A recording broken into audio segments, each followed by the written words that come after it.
A lot of young founders, myself included, love that TechCrunch headline on raising money. Love that, love that Facebook ad that's got 1,000 likes on it. But until you have a product that is just so sticky, my advice to myself then, and my advice to a newer crop of brands popping up, is just to make that product just so insanely good that people can't imagine life without it.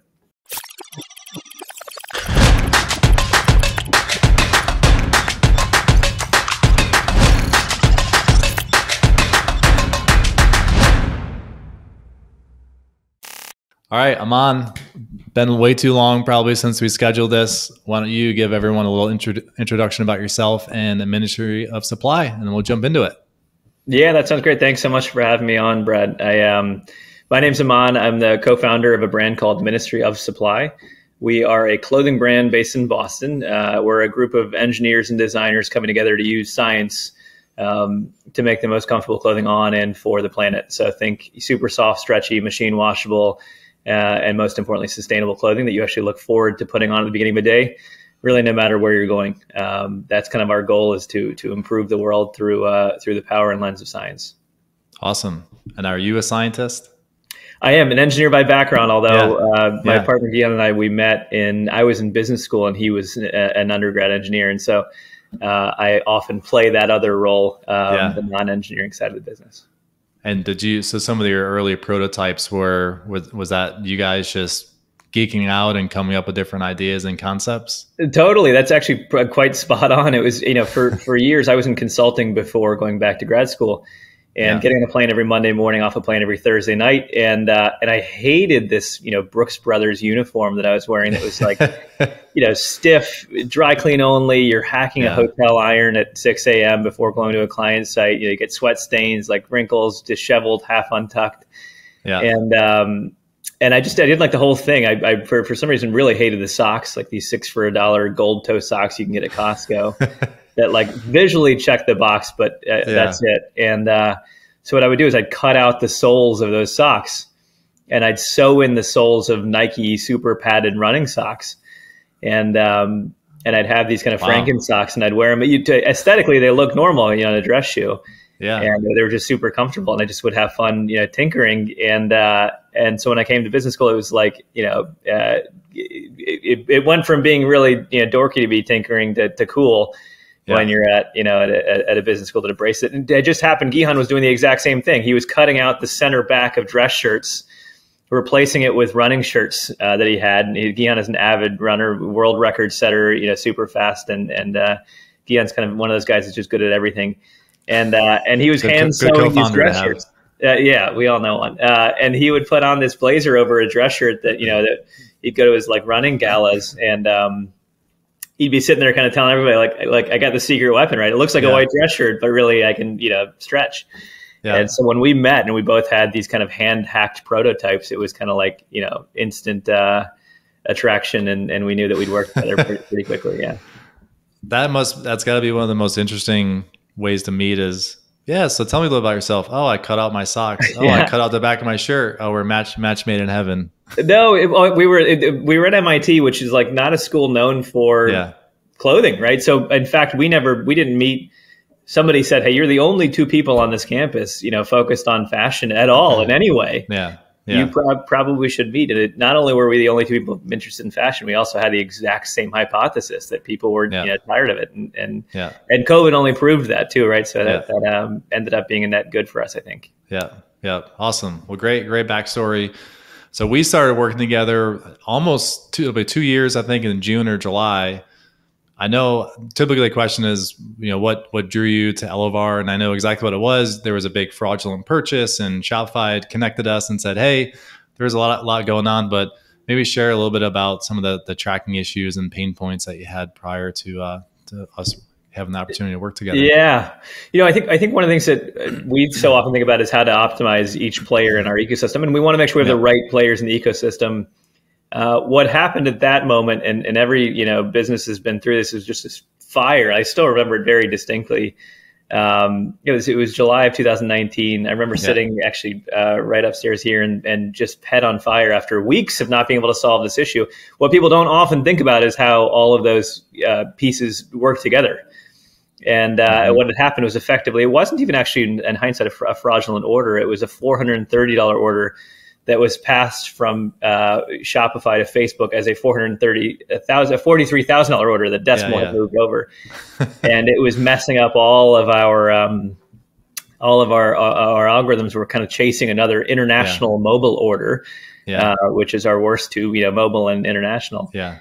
And so we were put in touch with you, Brad, and said, just anything, just help. And you guys were pretty swift. And I remember at that moment saying, like, I don't know what their price is, but whatever it is, we're in. Yeah. And I've since prodded you frequently about suggesting that you raise your price, which is our running joke. Yeah. And we haven't looked back. But I do think the lesson learned there is the language in which these players speak to each other is as important as the players themselves. Yeah. Yeah. Yeah. Now with iOS 14, and it seems like 2 years ago, tracking was, if you can call it easy, it was easier back then. And now we're in a whole new world, and things are going to get more turbulent likely in the next few months.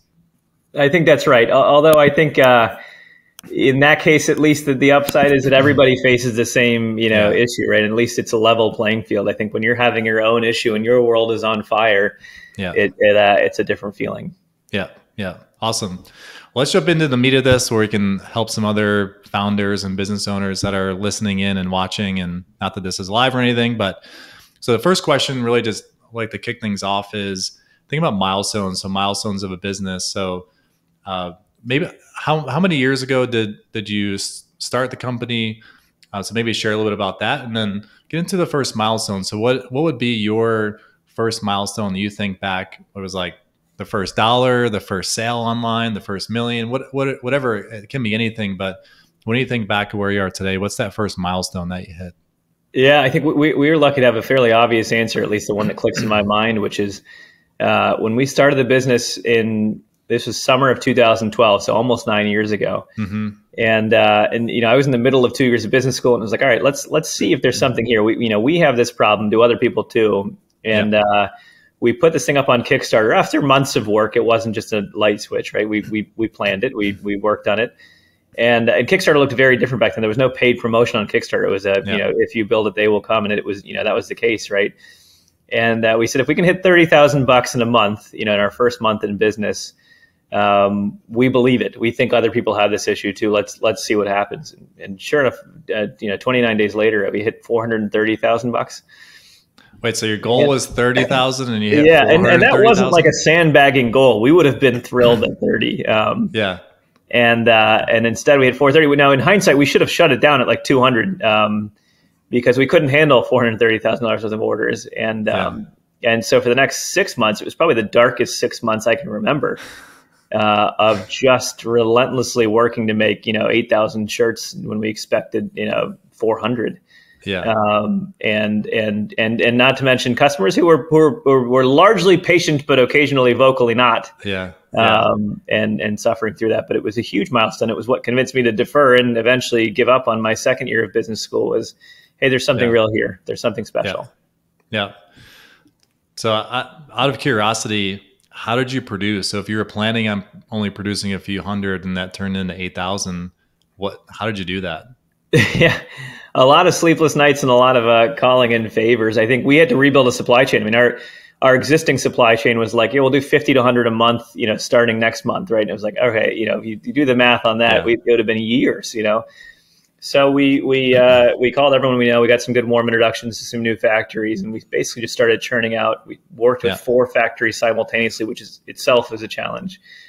And we were in LA every week, just, with these 4 factories working relentlessly to get these things solved. But I think the only answer there is probably grit. We were obsessed with this idea. Still are obsessed with this idea that clothing is generally terrible from a comfort and from a sustainability standpoint. The vast majority of stuff made is kind of shit. And so it's like, well, this is our calling. We get this chance to do it. Why not?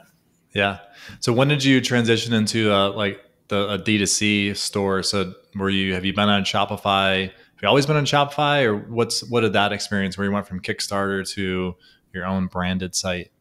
Yeah, what's interesting, Shopify grew so fast. And I think people see it now and forget, what it was even 5 years ago. It's just wildly different. We were on Shopify 2013 to 2015 or 16. We moved over to Magento because everyone told us that's, that's where big brands are. And that's, if you want to graduate to the next level, I think at this point we were probably like doing a couple $1 million in business. So like, Shopify is fine for mom and pop. It's, good graduation from Etsy. Yeah. And that couldn't have been more false. I mean, we had such a challenge with Magento finding qualified developers. Even manipulating the system ourselves was near impossible. In 2016 or so, we switched back after maybe a year on Magento, back to Shopify Plus. We've been back on Shopify Plus for 5 years now, and you could not convince me to leave. We did go headless, so we moved headless, and we do inventory management off system. And we dabbled in another POS, but generally, it's in terms of a backbone, we've been thrilled. Yeah. So anything that you would change? So your first milestone was almost like day one of the marathon. It was, all right, we're just going to kick it off. So probably a lot of learning lessons when you shared. You would have limited the order volume, but in the early days, so the pre-Magento days, any big learning lessons that you had as you were still scaling up and getting to that first couple $1 million in revenue? Yeah, I think for a long time we were selling a dream. For the first 2 years, we were selling a dream. We were selling kind of a really advanced, cutting edge technology, and we built a strong brand around it. We got a lot of great investors around it. What I would kind of give myself advice 8 or 9 years ago, and anyone starting a product brand right now, would be first and foremost scrape away all the other stuff. Scrape away Shopify, scrape away photography, copy, Facebook, Shopify, branding, investors, take all that out.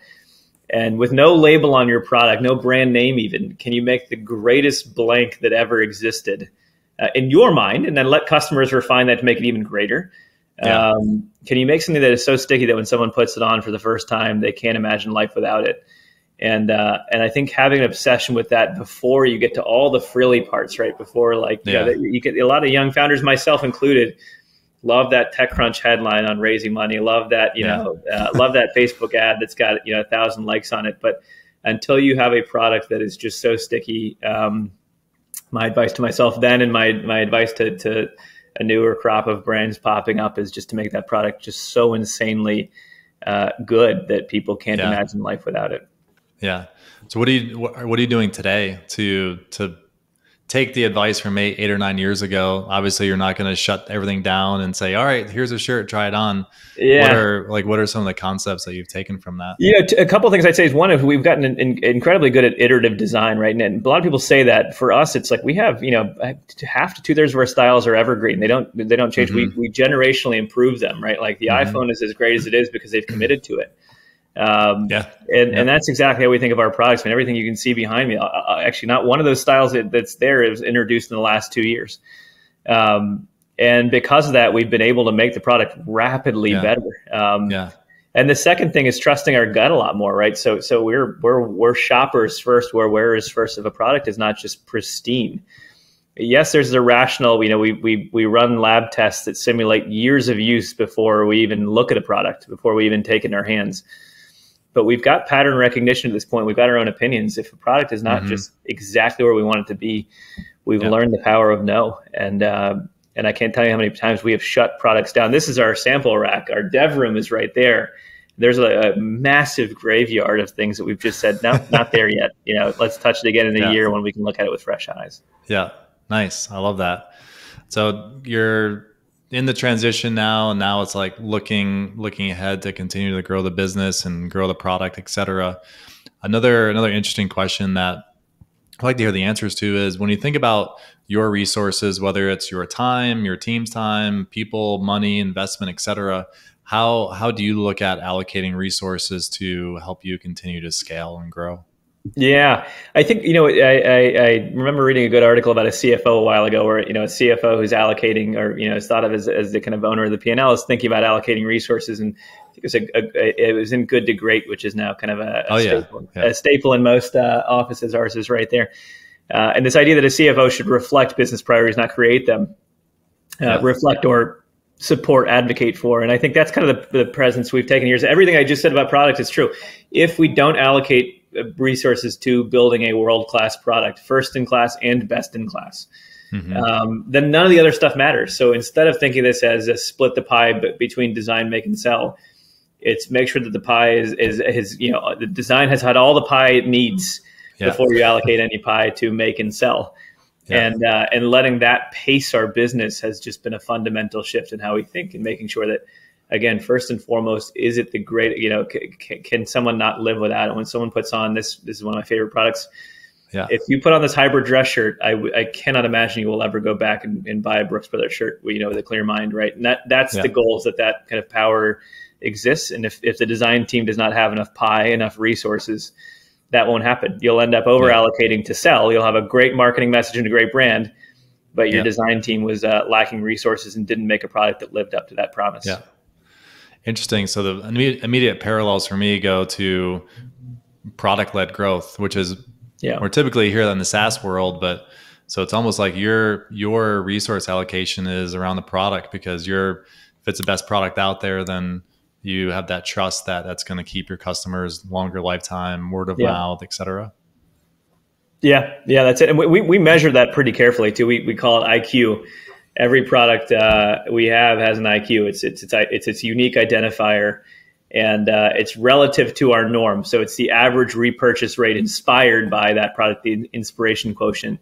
We don't care what your second purchase was, but if that was in your first purchase, if that influenced your first purchase, if it was in your cart on basket one, what was the likelihood you came back? And every single product has an IQ, and it's either positive or negative. It's above our average or below our average. If it's above the average, we push it and encourage buyers to include it.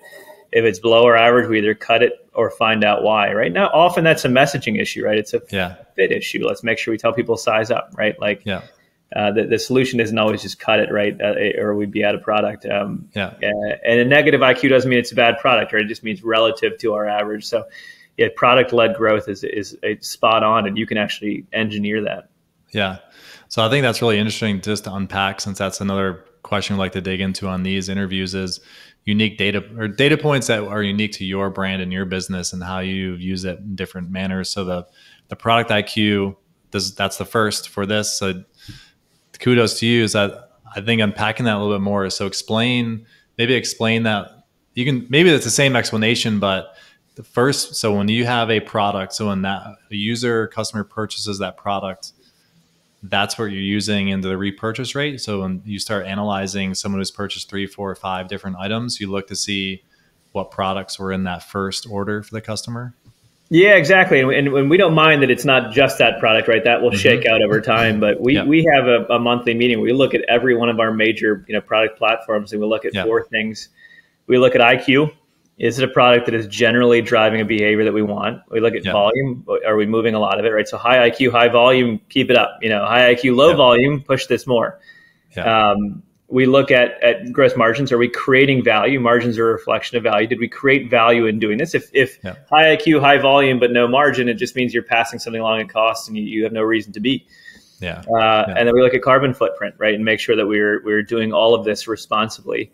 And if we can get a product that has a high IQ, high volume, high margin, and low footprint, that's the ultimate goal. And there's quite a few, fortunately now, after years of this playbook, there's quite a few that have now fallen to that. Now the bar only goes higher, right? Higher IQ, higher volume, higher margin, lower footprint. And it keeps going.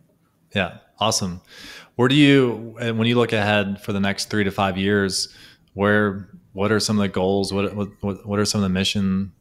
Or just where do you want to go? We often break this down into like head, heart, and soul, and we say like, what do we want? The head is the rational, it's the product. The heart is kind of who we are and our personality and how we feel, and the soul is the purpose. From a head perspective, we want to do everything. We're product people, we're product junkies, and COVID forced us to break our aesthetic barrier of kind of dress clothes and said, let's make sweatshirts and joggers and hoodies and t-shirts, but all that meet our sharp aesthetic and comfortable bar, all driven by science. So I think we just opened up this whole world of product that we now get to go attack and have already started doing so. I mean, our brand looks different today than it did 18 months ago, night and day. And then from a heart standpoint, we want to have a lot of fun doing it. I think we've realized that this is for us going to be a 20, 30 year battle to make this thing a household name that exists, forever. Yeah. And if we're going to be sticking around for that long, let's make sure it's really fun and our customers have that kind of joy with us. This is not, and then from a soul perspective, we love the idea of doubling down on what we call science for better. In fact, I'm wearing a bracelet that says exactly that on my wrist right now. You probably can't see that too well, but this idea of how do we use science, this is our toolkit. This is what we're good at. How do we use science to make people a lot happier? Giving away thousands and we hope tens of thousands of garments to people who can't afford them, but need, to nail a big interview or just leave their house. Can we make clothes for everybody? That means everybody, right? If you're, we just launched a special wheelchair collection that I love and I'm excited about. Can we make STEM education accessible to everybody and in communities in particular who can't afford? For a while at home, STEM education was, didn't exist, and we mailed out kits to answer that. So we have this great opportunity to use science for better. And if we don't do that, then we have no reason to exist, right? And the last bar of that being that we remain carbon neutral and we continue to reduce the actual emissions of a garment and we offset what we do emit. It is and always has been a critical piece of this. If we can't do right by our customers and community, if we can't do right by our planet, then we shouldn't exist. The world doesn't need another clothing brand. It needs something different. That's a powerful story. I can see why you all are doing so well and have such a rabid customer base. We hope so. We're having fun with it. Yeah, the head aspect that triggered a COVID memory, I remember it was a month or two after a hit, and we were looking at some of your event tracking on the site, your navigation. And back then, during the COVID days, I think it was gym shorts, or it was like basically your athletic wear. They were at the bottom of the navigation, and we were looking like it has the most clicks and the highest conversion rate. And it immediately started bumping those navigation items up because obviously that was what people were anticipating living and working in for 6, 8, 10 months. Totally. So, we were deniers early on. I mean, we were the first to put up, the store had a sign that said, we'll reopen in 2 weeks. And it was like, even that kind of bothered me. And then of course we learned the reality of it and we quickly changed our minds. As scientists, we had to listen to the science, but I think we were late, but when we decided to embrace it and actually use it to our benefit, longer term, we flipped everything. We flipped every photo on our site, every word, we've changed our product roadmap. And if things continue as is, we'll come out stronger on the other side and hopefully get to do more for our customers and community. Yeah. Well, you're obviously one of the smartest founders that I've come across.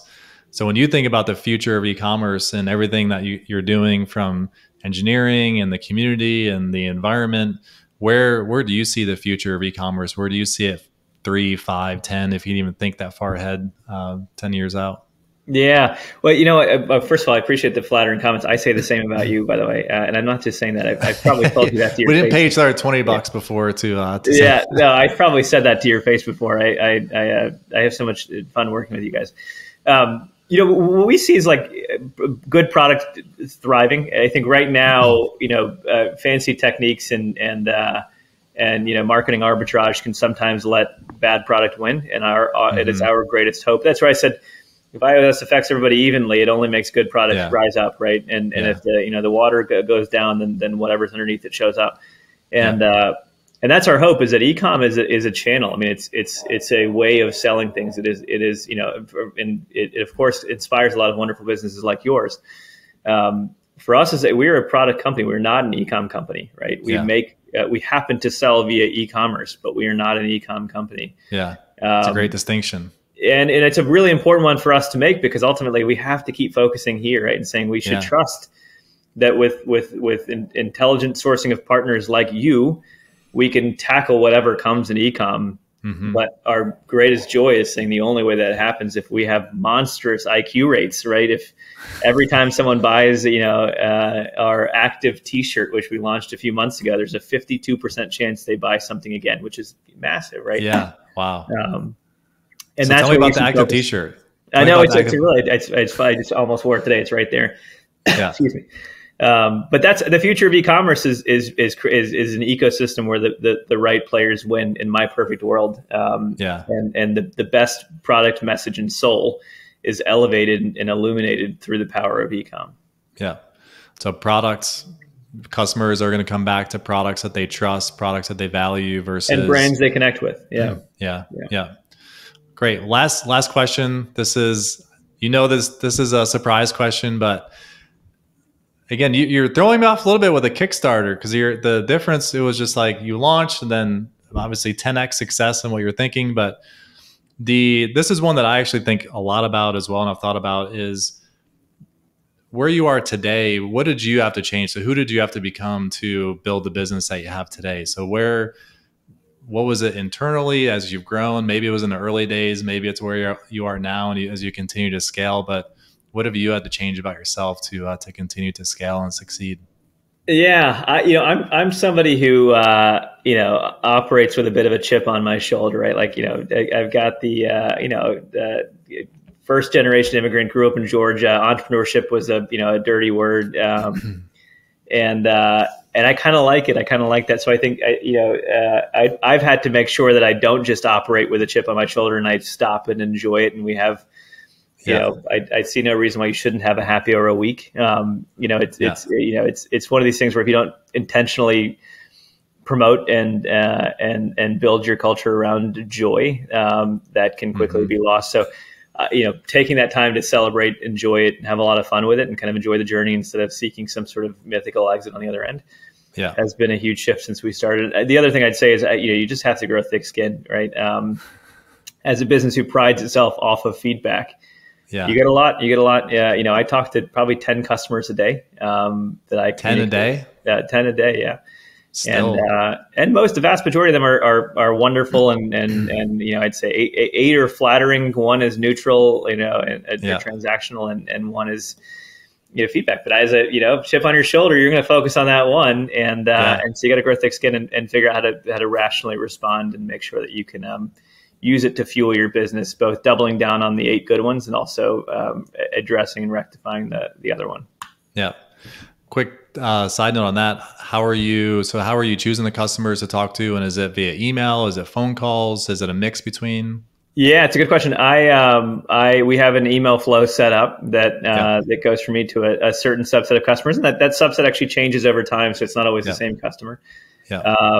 That offers a direct point of contact, and people respond to it at an alarming rate, and it equates to, and Gihan, my partner, does the same thing. For a long time, I don't know if it's still active right now, but my cell phone number was in there. I'd get phone calls, and it was not a fake number, and it went out to probably 10,000 people. Yeah. We just can't exist if we don't have that, direct connection. I think there's no amount of, consumer reports that can make up for speaking to 50 customers a week, and getting the actual data from the ground is just, you have to be careful not to listen to the loudest voice. Yeah. But you get 30 to 50 data points a week, and you end up having some trends in there. Yeah. So just to tie that together, we'll wrap it up here. I think that is starting with your product-led growth, focusing on the customer, building for the customer. That's a 10, 20, 30-year vision. 9 years in, you're still talking to 10 plus customers. Both of you are talking to 10 customers per day, taking that feedback to put it back into the product. So it's no surprise that you all are doing amazing and continuing to grow and scale. I think that's genius. I appreciate that. Yeah, I will say that those 10 customers take 15 minutes, the best 15 minutes of my day. So I'd encourage others to consider the same. Yeah. Awesome. Amazing insight. Love the IQ. I'm sure there'll be a few founders that'll create their own IQ metric and start using that to evaluate their growth. So Aman, thank you so much for joining us, and we'll be talking soon. I appreciate it so much, Brad. Thanks so much for having me.